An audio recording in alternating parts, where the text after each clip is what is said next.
Hi, welcome back to Bob's Wood Shop. What's left of it anyway. As you can see, all my power equipment is gone. Don't worry, it wasn't stolen. I sold everything. I sold my wood planer, 20-inch grizzly, my 8-inch joiner, my table saw, my Festool routers, sold everything. It's all gone. Except for one power tool, well, two really, and that's my compound miter saw over there. And the only reason I haven't sold that yet is because I got to finish my kitchen. I need to do the trim work. But the other tool, power tool that I kept is the Fordham Series SR router and the router base.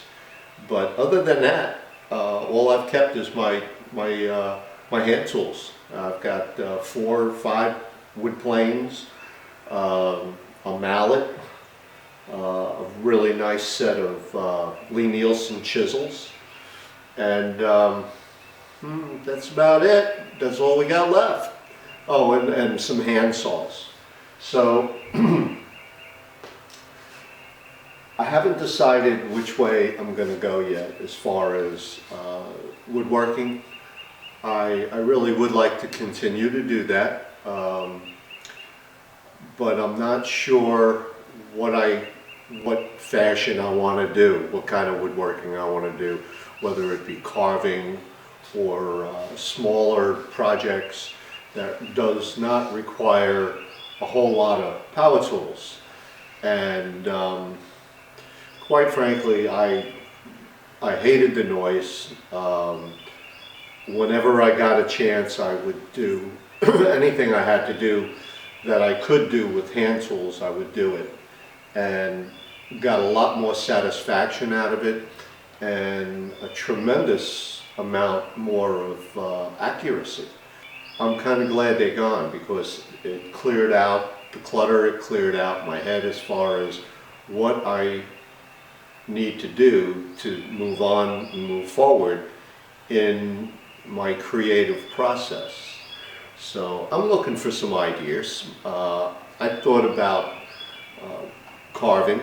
I respect that trade a lot, that skill, and I still enjoy doing the hand-cut dovetails, and I've still got my router by hand plane. I did very well with all the tools that I sold, so when I do decide to get another hand tool, it's, I'll be able to buy something that's going to really do the job very well, and without getting carried away.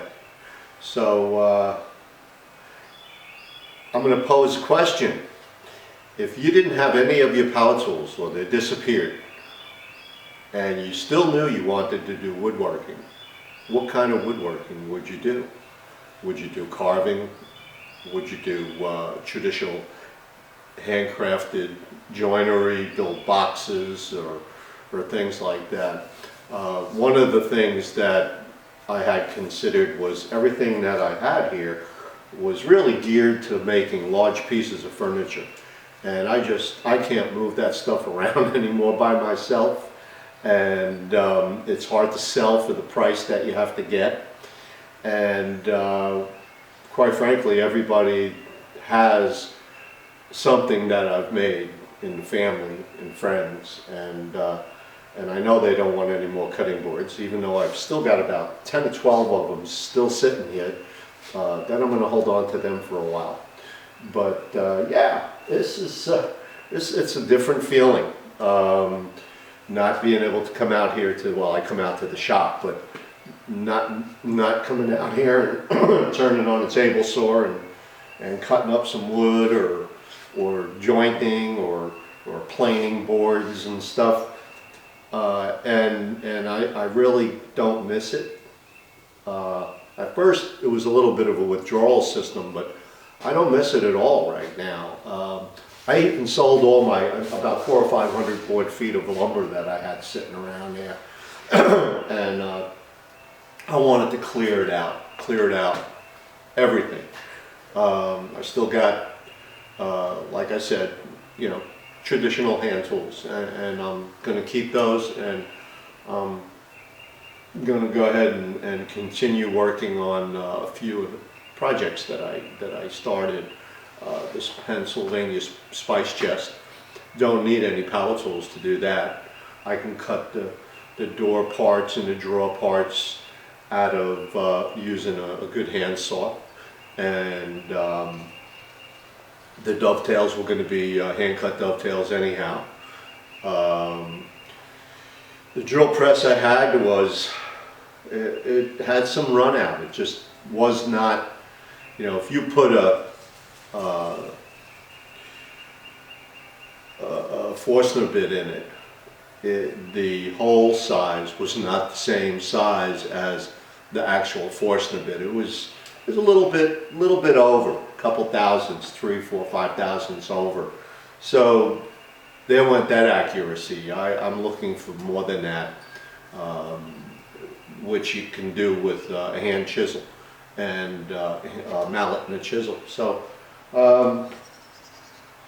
this is going to be pretty new to me, this whole process. Because when I first started woodworking, I couldn't wait to get my next tool, and I always tried to go with the premise that buy your last tool first.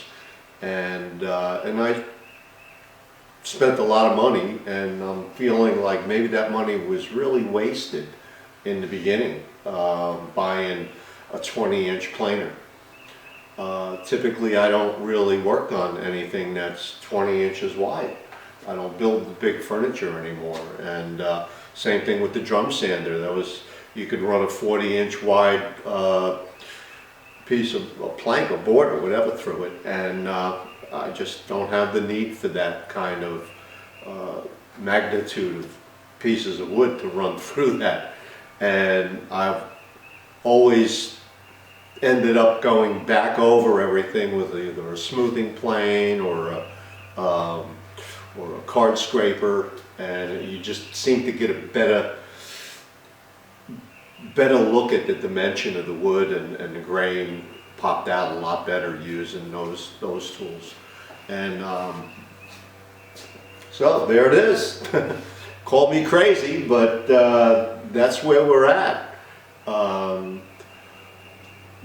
Before I started doing woodworking on a real accelerated level, I was an electronics technician and mechanic, and I'd even given some thought to doing, now don't leave a whole lot of comments about what I'm about to say, but I was thinking about going in and building a really good CNC machine.